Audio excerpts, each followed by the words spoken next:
a hacer si yo amo lo diminuto?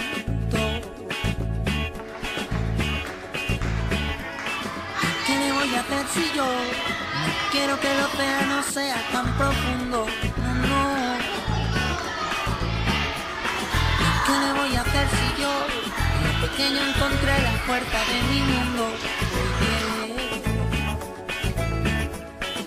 ¿Qué le voy a hacer si yo pienso que yo y nosotros sumamos uno? ¿Qué le voy a hacer? Es que gotas sobre gotas somos olas que hacen mar.